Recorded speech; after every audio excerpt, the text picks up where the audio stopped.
નમસ્કાર મિત્રો, આ જે ગામ છે એ અંબાજી ગામ છે. આ બાજુ ગબ્બર છે, આ બાજુ અંબાજી છે. અહીંયા સરકાર દ્વારા એક કોરિડોરનું આ લોકો નિર્માણ કરી રહ્યા છે. અહીંયા જે આ લોકોની મેં મુલાકાત લીધી. આ લોકો અહીંયાથી વર્ષોથી રહે છે. જે વખતે ભારત દેશ આઝાદ ન થયો એ વખતેથી આના બાપ દાદા અહીં રહેતા આવ્યા છે. અને આ લોકો જોડે ગ્રામ પંચાયતની અંદરથી ગરવેરાની આકરણીય બી છે, ગરવેરાની પાવતીઓ બી છે. અને સામે જે ખેતરો દેખાય છે એની અંદર ઘઉં વાવ્યા છે. અને જે મકાનો છે એ વર્ષોથી એના બાપ દાદાથી અહીં રહેતા આવ્યા છે ને એ પોતે અહીંના હકદાર છે અને માલિકો છે. તો અંબાજીના નામે આદિવાસીઓને અહીંયા વિનાશ કરવાની વાત કરવામાં આવી રહી છે. અહીંયા આ લોકોને કેટલાકને નોટિસો આપી છે અને નોટિસો આપીને આ લોકોના ઝૂંપડા અને મકાનો તોડી પાડવાની વાત અહીંયા ફોરેસ્ટ દ્વારા કહેવામાં આવી છે. તો મારે એટલું કહેવું છે કે ભાઈ, અંબાજીના નામે આદિવાસીઓને વિનાશ જે કરી રહ્યા છે એ ન થવો જોઈએ. જો આ લોકોને અહીંથી બહાર કાઢવામાં આવે તો આ લોકો જાય તો ક્યાં જાય? આ લોકોને બીજી જગ્યાએ કોઈ જમીન નથી, બીજી જગ્યાએ કોઈ મકાન નથી.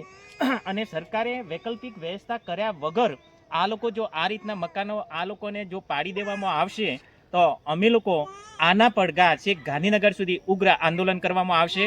અને અમારે જે અંબાજીની અંદર જે અંબાજીના માતાજીના નામે અહીંયા જો વિનાશ થઈ રહ્યો છે, માતાજી એવું આપણને એવું નહીં કહેતા કે ભાઈ મારો વિકાસ કરો અને આ જે આદિવાસીઓનો વિનાશ કરો.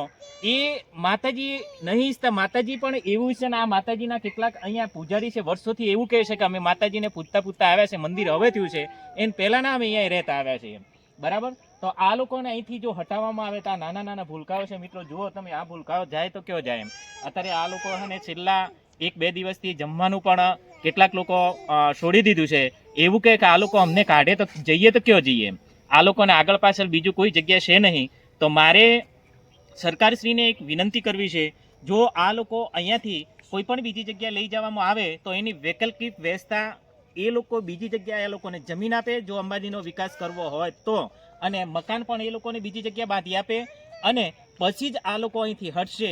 નહીતર હું આ લોકોને કહું છું આ જગ્યા એ આપણે છોડવાની નથી, કેમ કે બાપ દાદાની છે. આપણે બધા જ વાતો કરીએ છીએ કે ભારત દેશના મૂળ માલિક આદિવાસીઓ હતા, માલિકો સાથે જો આ રીતનું વર્તન કરવામાં આવી રહ્યું છે એ અયોગ્ય છે.